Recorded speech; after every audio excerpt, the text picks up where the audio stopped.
The term Bedouin is derived from the Arabic word for desert, badia, meaning a Bedouin is a desert dweller.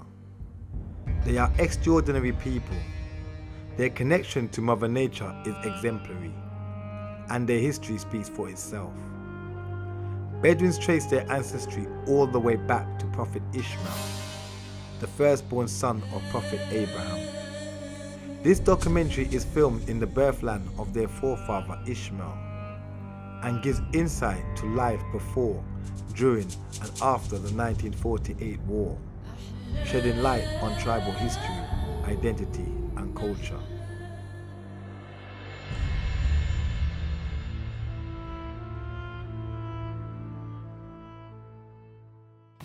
I say it's a village of Khalasa. Khalasa. Israeli people here, the government call it Khalutsa in Hebrew. This village was a big village, very activity, very lively here. They have a market, they have a trading, they have everything. This village belonged to the tribe or family, call it Ariate. This family in 1948, when the war come here, the Egyptian, the Israeli, then all the people here, they escaped to Jordan. The people of this land, or this village, they live in today in Aqaba in Jordan, southern of Jordan. What do you guys see here, like these kind of houses? This is what remains. This is houses. This is the houses. This houses we call it in Arabic baika. Baika. All this for these people. So see a real big one over there. What was that? I think about the historian that told me that big house, this was for the sheikh of, means the leader or the chief of this area. So this is not especially was just for this family, but this also the other tribe, Azazma tribe, Tarabim tribe, everybody was trading, making shopping. So your tribe, Tarabim tribe, yeah, trade here. Everybody can come here, and this is the situation now. There is nobody here. There's no life. Because of war, the people Because of war, the people they left. So now they have to live in Aqaba. they live in Aqaba. Some of them. Few of them they live today in Tal Sheva, Tal Saba. It's near Beersheba, a Bedouin village near Beersheba, from the same family. They live here, but most of them is in Jordan. Today they have the document, they have everything that they have land, but you know the Israeli government says the people who left to the enemy states. They classify Jordan as enemy state. It's before, it's a law before, I don't know. He can't get his land again. They take the land. They take the land. They tell you they're land of the family, but they don't give it you back. Even they don't give you nothing to live here. If I want to come to live here, this place is not for living. This is a place for the army training, the army area, the army zone. It's not for it. You want to grow something in the land, no. This is the system, the political system, how to steal your soul, how to steal your, but never. They try to steal your strength. Yeah, so this is what I'm telling the people, you know, when we come like this tree, you see Mitnan, people who don't know, we know this Mitnan, we can make for them, what's when you clean the house, how they call it? Like a broom. Like a broom. This also, if you before you get something inside, like you don't know what's bad stomach. So you put this, you take this, you bring an egg, you put this. You'll be okay. Yeah. What you can do? The crazy tree. Imjanina is crazy. So Imjanina, this is for the headache. When you have a headache, they take this, they make it like this, Then they give you just in your noise. One here, finish. And it's gone. Gone. Yes. Natural. What's it called? Janina. جنينة. وين تسوى الغد؟ This one. Today, finish. الحين المعنى جيب قطر نفس اللي ثلاثة الله. Because Sheikh, I was observing your uncle. He was picking wood. Collecting wood. What was? This kind of wood is called the ratam. Ratam. This is the best one, you know. For Best wood. For now wood fire. Good fire. Now we prepare the food with this. Food in the sand. In the sand we prepare with this. This will give you know the food. Not to change the taste. You know, they give him good taste. The food, the wood yeah, give because good the taste. wood they give him good. But if you take another one, they will. So Bedouins used to prepare their food in the sun. In the sun, because we get nothing. Even we not give you know, here I'm bringing in my bucket like this, a lighter. Before there's no light. A lighter, stones. This kind of stone. You bring the cotton and you know. Then you see it's shining. هذا كان حوانيت تظل للماء. هذا ايش بتحطوا قطن بس قطن؟ لا مش قطن. قرعي أو متنان أو. So this is for headaches. So you see, that's the good thing about Bedouin. They kept very cultural, kept natural remedies. Yeah, natural medicine. Before there's no hospital, nothing. From the earth. From there. من الله. But then that shows, I mean. Even the food from the land, the medicine, everything. So that's the you know, view of your culture. you know, that's why I say land is not for selling. Land, they give you everything. Medicine, food, anything. I remember you saying you wouldn't sell your land because what it does, not even for billions, not even. Yeah.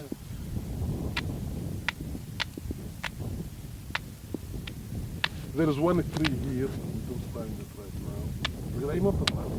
It's called Gra'i. There's a tree like this, it's called Gra'i. If you put it here, this is just tick, it was there. Then you burn the fire. شاي قهوة You كافيه. don't need nothing. Yeah. Just live up to that. She give you a fire, what you like. كنا لقينا شجرة كذية من جنبه. بجنبه. يا أخوي أسيرة والله قيلنا فينا أنا وعلي مرة بس ما الحين. And the name of the wood that your uncle was collecting, what's the name of the wood? The wood name? That one, Ratam. I realized that he went to specific trees. He didn't go to every tree. He went to No. specific ones. This is usually for food. For food. He went to that one, then he went to that one. Same one. Yeah, over it's there. the same, yeah. Yeah, he didn't go to any Yeah. tree. He went to specific trees. Because every tree have some taste. Some taste, maybe it's no good, but that one is good. You prepare, you can put the food in it, they stay the same. Food come out. Good. I look forward to taste some original. Now we trying, you know, we collect everything. Want to make, you know, take maybe one tree here to sit in the shadow and to start to prepare the food. I look forward to it, definitely. Then you can sit down and tell us a bit more about who Sheikh is. Sheikh and Uncle Abu Awad walked ahead. I took a moment to stop and reflect on all that I saw and digest everything that Sheikh had shared with me. It really hurts when I'm listening to Sheikh explain with so much passion how this was an inhabited place, a habited area. The Rayati family, people he knows, had to leave their land because of war, and knowing that war is taken away people's joy, people's life, their livelihood. And seeing the place now just, you know, uninhabited, just the remains of houses and loads of rocks everywhere from where houses were taken, blown up and destroyed because of war. It hurts. It really, I can't even find words to explain how I really feel, because I see the smile on his face when he speaks of what this was and the strive and beauty of that was here, and to know it no longer exists. There's not words I can put to it. There's not much. I can't find the right words to say. It's, no, I'm hurt for him. I'm hurt for those that had to leave their land.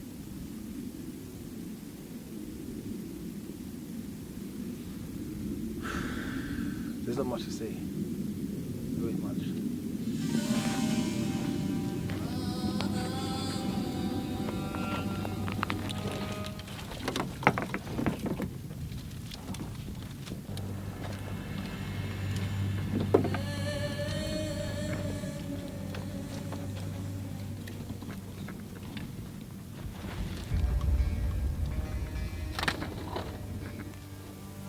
I'm actually looking forward to this part of the day because I'm going to take for the first time traditional Bedouin meal, cooked traditional Bedouin style.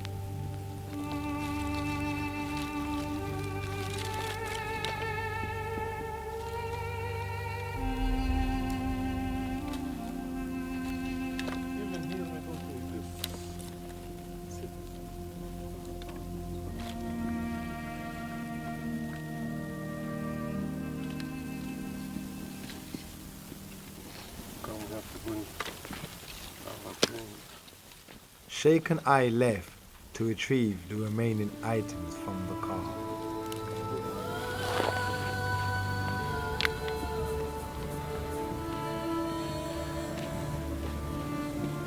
وانا امك والله لاسوي لك قرص غدا. He say, I'm your mother today. Yes. على شجرة العقول هذا قول له انهي هي ما بتطلع هني اللي بيكون فيه ميه. العقول؟ Yeah, heavy, الشوك. This, you see this tree? Mm-hmm. This tree is called agul. Agula. This agula will never grow in the land, just if they have in down a water. Oh, only you have to have water to grow agula. Yeah.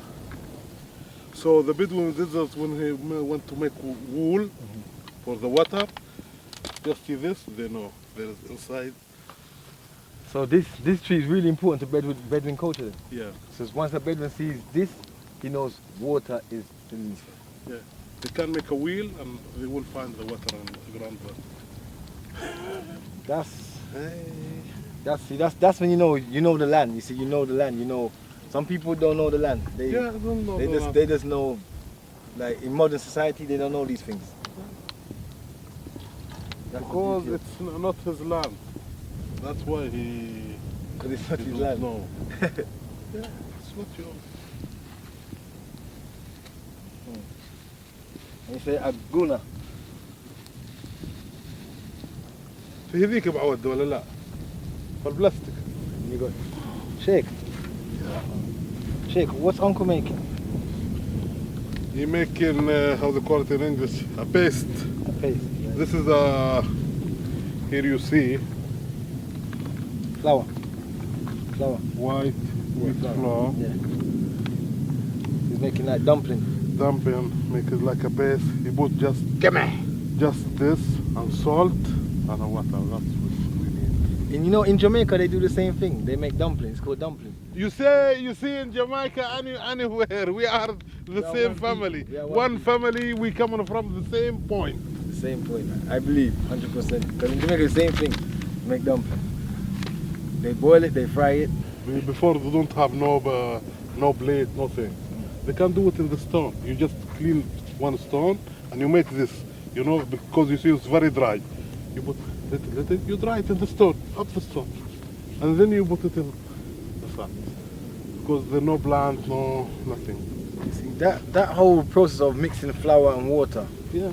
that's what we do in the Caribbean. Jamaica, we do that. We mix the flour and the water. Same thing, flour, water, and salt. Yeah.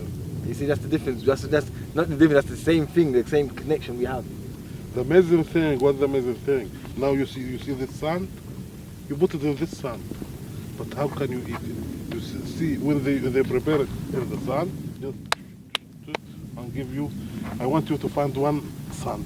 He's going to mix that. Okay, in Jamaica we don't. In Jamaica we mix that and then boil it in water. Yeah. But the same process of water, flour is the same kind of African tradition. We keep the same tradition of boiling dumplings. Yeah. But that you're gonna put that in the sand now. Yeah.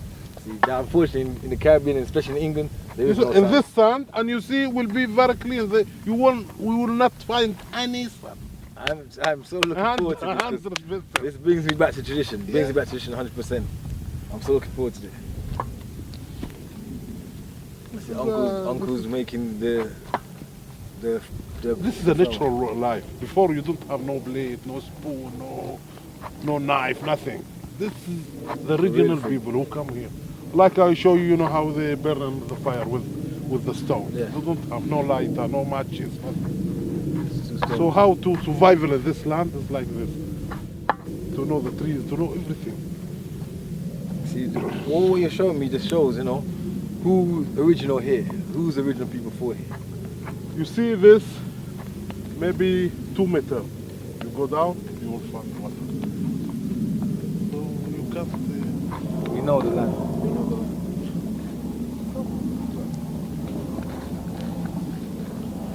Your father give his strength from this land. He eat from this land, then he go to with your mother, and they make you.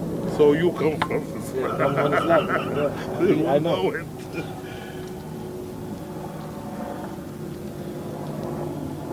Being here with you makes me feel. That's why, you know, today you fight with Israeli people that come from the west. Why we fight? So we tell them, why you destroy the land? You destroy it. You don't know it. We don't want to destroy it. We want to just leave it like this. So They want to build up. to make. I want to keep it natural. You say Balagan, crazy. Yeah. Everything they think money. It's not money. They say everything they think money. It's about money.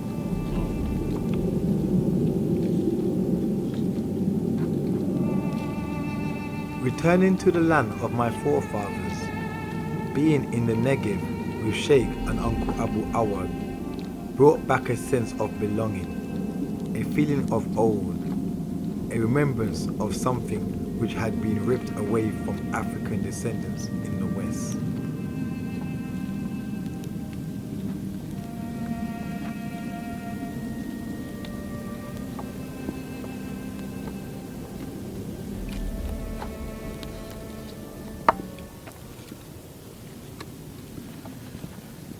This one I will keep it, you know. Yeah, to just mix it. Yeah, to open. That's the same thing we do in Jamaica. They would do the same thing. That's the same thing. Caribbean people we still have a bit of culture, a bit of the culture that we left when we left this land. But the real culture, the full culture, I'm glad to be here. I'm honored to be here. To be back here with you, with Uncle, makes me feel good. Oh, well. Makes me feel real good. I observed as Uncle prepared the hot sand in which traditional Bedouin unleavened bread is cooked.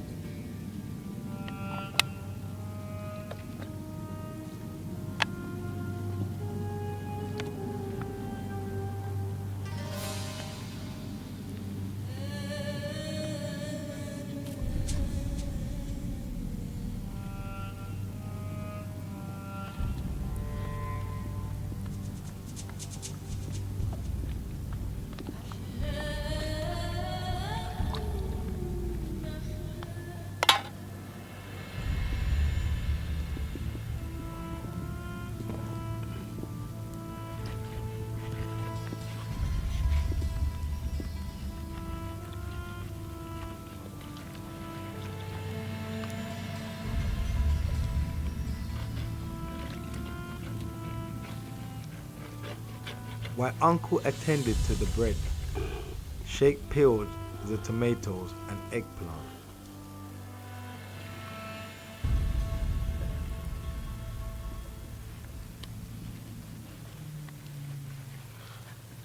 This will be very easy when they're hot.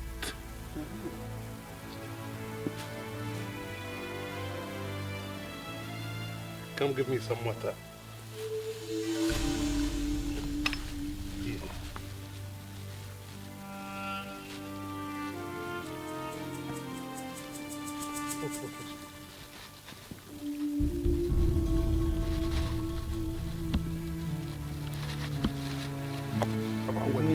I'm going to throw this away. I'm going to put this where it belongs in the tree. Sheikh, shall I use that bush? Yes, go ahead. See, everything goes back to the desert. This goes into the tree. This is the beauty of Bedouin culture. This is the food in the ground. Okay, you turn the You food go to the var, we make it from this, we make it like this. turn it over. And you said this, they say camels like this. Yeah, this is called other. Camels like this too much. And you- You see camel here, he just eat this. He like, I see the tea bubbling, the coffee. yeah, this is coffee. Coffee bubbling. Camel food.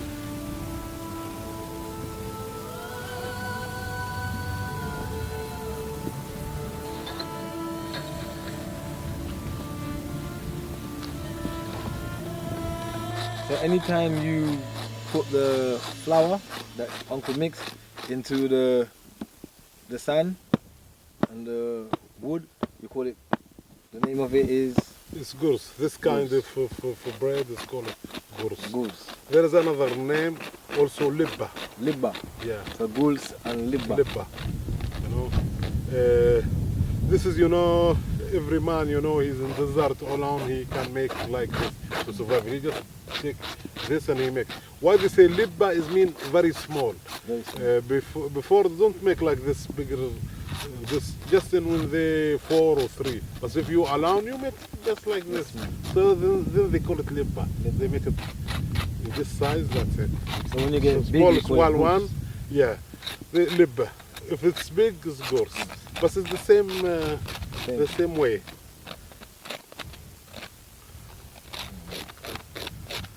I really can't wait. He's cleaning it now.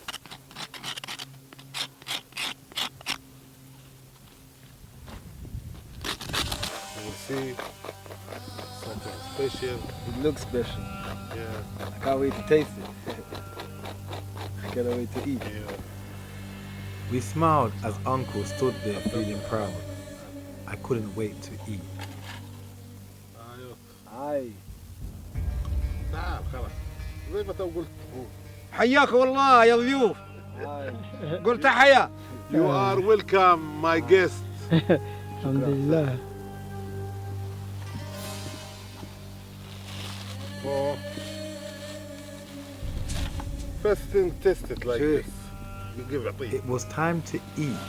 taste it In like accordance with Bedouin custom, Sheikh asked me to be the first one to taste it.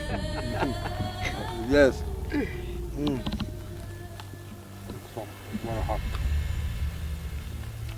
I'm gonna try some pepper. Bite it.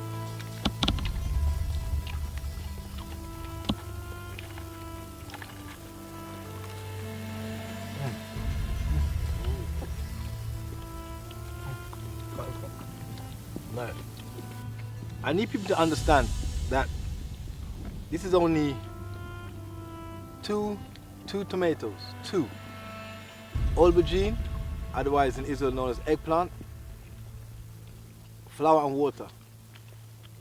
And as you saw, it's feeding more than 1-2 mouths, 4 people, including the cameraman who also stops to eat. This is literally the beauty of life, using little to do much, Bedouin style. beauty of life.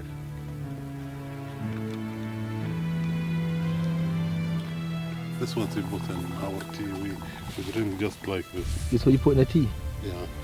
This is it. It's a tea. Tea leaves. This is what we put in. To make the tasty tea. It's a pot. Peat. Pot. Peat.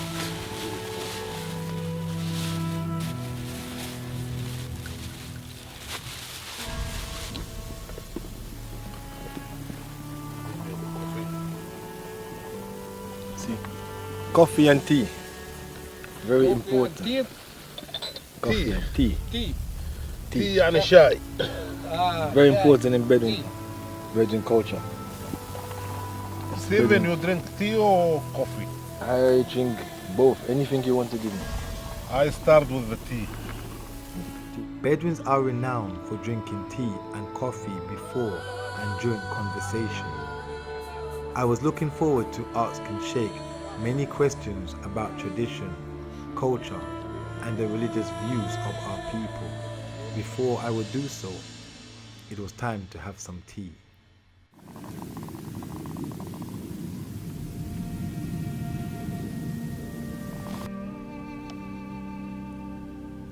As Sheikh washed, Uncle took his last few drags of his shisha. They made themselves comfortable, ready to answer my pre-prepared questions, to which I long awaited answers for.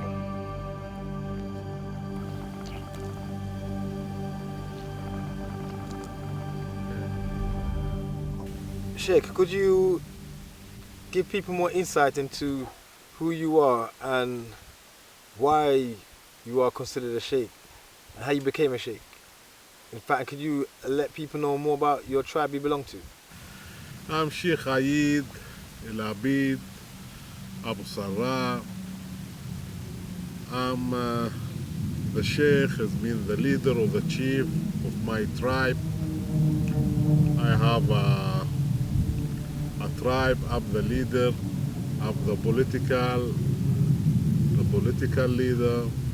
I'm a religion man too. I became a sheikh, you know. This is the sheikh is coming by from father to his son. So my grandfather, he was a sheikh. My father was a sheikh. He chose, my father and my uncle, they chose me, you know, to become a sheikh. Before they pass over, they chose me is not for, you know, for you know, the big age or something.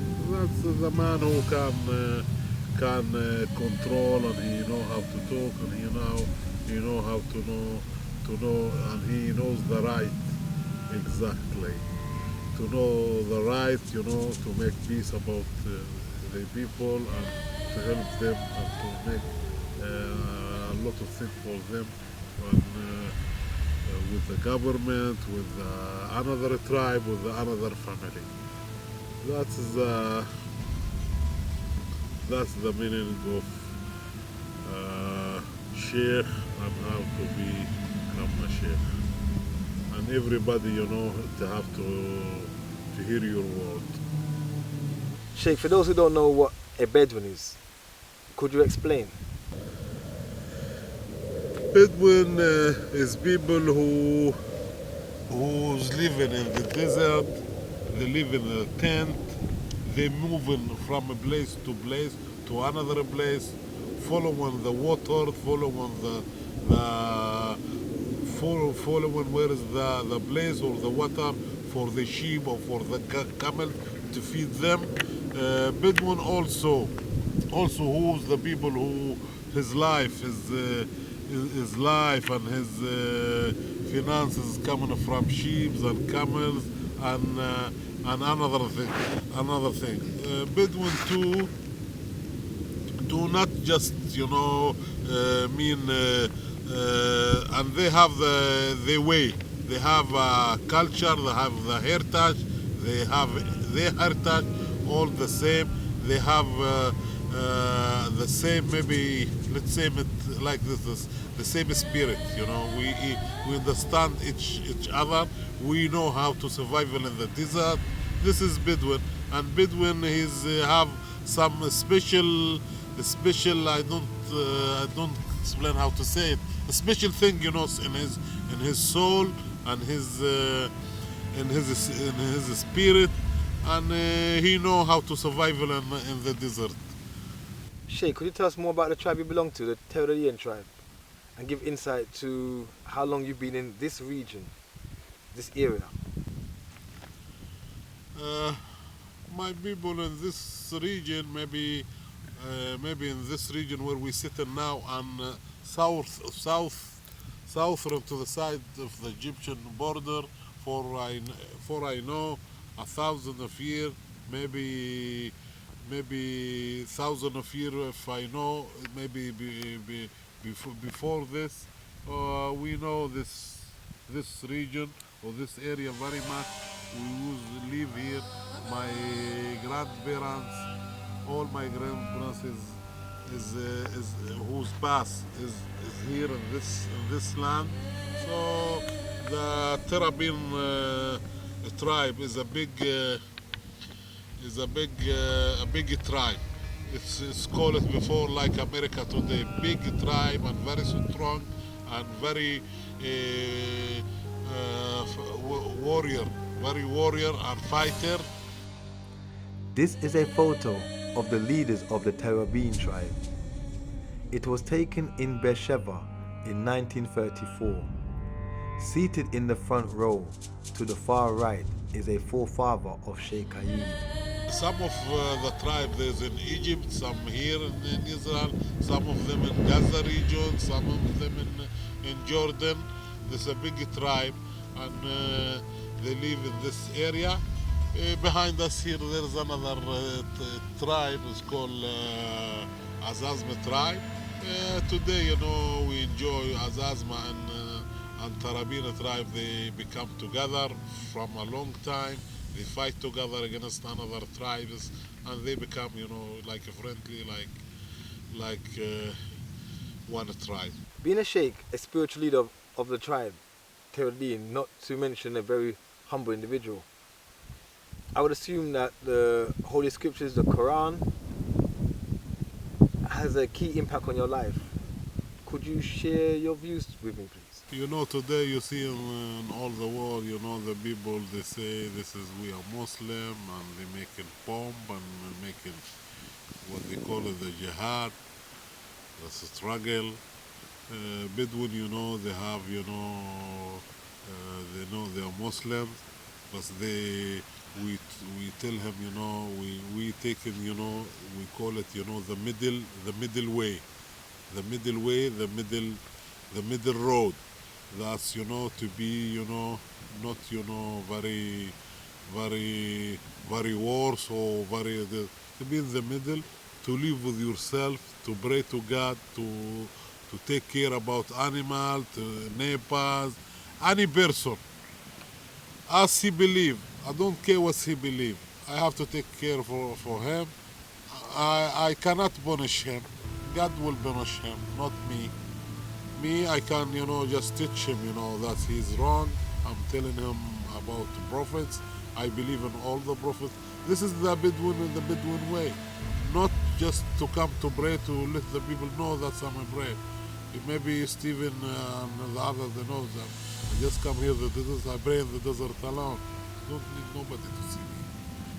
It's enough for me, the greatest he see me, that I pray. The greatest see me, I taking care about the tree.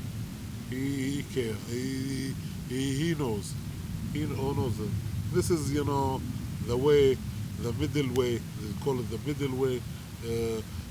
Never you hear it about in the past about Bedouin. That's he's become, you know, become very. I don't know. I don't want to say like others people. Maybe. They make balagan and show the people, you know, maybe in the West or somewhere, they don't know about the Islam. They think the Islam is a terrorism. It's very far. The Islam is peace. That's why I say to Stephen, to others, to the Nathan, to the Nathaniel, to everybody, Salamu Alaikum, peace be upon you. Even I come to this desert alone, I say, peace upon you. I don't see nobody, but I say, peace be upon you. Because it means peace. Peace for everything. We know the Quran teaches love for all humanity. And no doubt, when you follow the Quran with all your heart, I mean, you find peace. But misunderstanding of the scriptures has led to much war, not just in this region, but worldwide. Could you please share your views with us? The Islam, they built the Islam with love.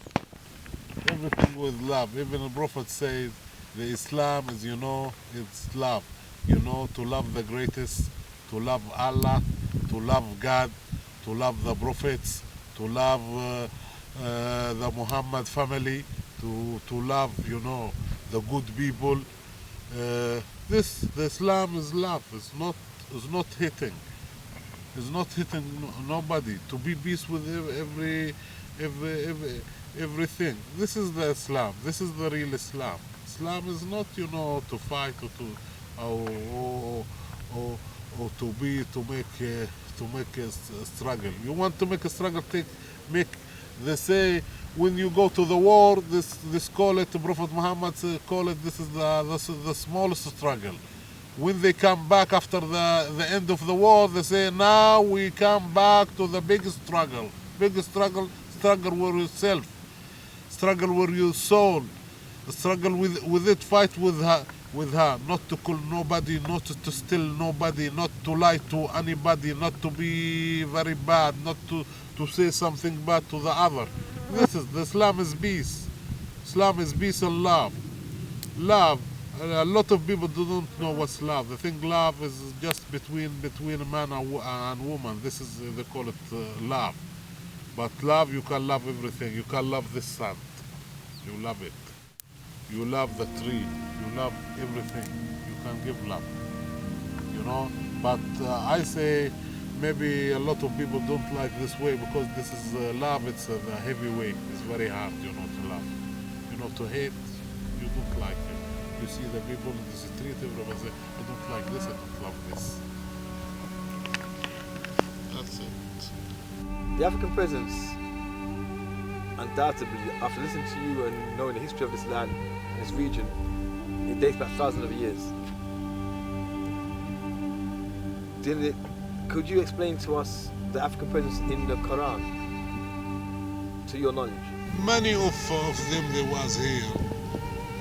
This area, Moshe Rabbeinu, Aaron, Prophet Abraham's, and the son, they was here. A lot of religion people and big people there was in this region. But some people, and there's in this region you can see this area is too much black people. They was here from 1,000 of years. Some of maybe some I don't want to say the white people is not white people. The other Bedouin was more bright than us. They come from Arab Saudi Arabic, from the Gulf. But many religion people was here, black and white. We know about the history here. Please tell us about anything about Hassan al-Basri. Hassan al-Basri is in Iraq, but in this area was also a story of a black man is called Salim al-Zir. Salim al-Zir, he's a black man. He was a warrior. Also here there was, there's a tribe called Al-Halali. The leader his name is Abu Zayd Al-Halali. Abu Zayd Al-Halali, this is a tribe, a black people. They come, they say they come from the area of Taiman, Yemen, Arab Saudi, and they come to this region and these people, they was very, very tall people, maybe 2 meters. And the black people, they take this region and they go to, from here they go to the west. To the west is mean to Egypt, to extreme north of Egypt. And they say they stop in Lub. You know Libya, Muammar Gaddafi, they stop there because they was in this region. These 2 black, I know about them, Salim Zir and Abu Zid al-Halali. I know these people that was here. Abu Zid al-Halali, they was living, near Aqaba or Eilat today in the Negev. And there was a big story here about Zid al-Halali. Everybody knows this. The black people, they was here, they making fight, they making everything. This is what about Hassan al-Basri. Hassan al-Basri, his teacher was the 4th Khalifa. The 4th Khalifa, Ali bin Abi Talib, Karram Allah Wajah. Ali bin Abi Talib, Karram Allah Wajah, he's the husband of Fatima, the daughter of Prophet Muhammad, and he teach Hassan al-Basri. Hassan al-Basri was a black man. The people, he living in Basra. His name al-Basri because he's living in Basra. And Basra is a city in Iraq, north of Iraq, in the border of Iraq and Kuwait. And he was, very religious man. He know about the Quran. Nobody know more than him because his teacher is Ali bin Abi Talib. That Hassan al-Basri, in his time, they call him, this man, if he said a word, the rock will be broken to be two pieces because he's very strong in education or wisdom in the Quran. This is Hassan al-Basri. There is another too. I don't want to say, just about, black or something people, but this is my answer to the people who think that's the black people that don't know anything and don't know anything.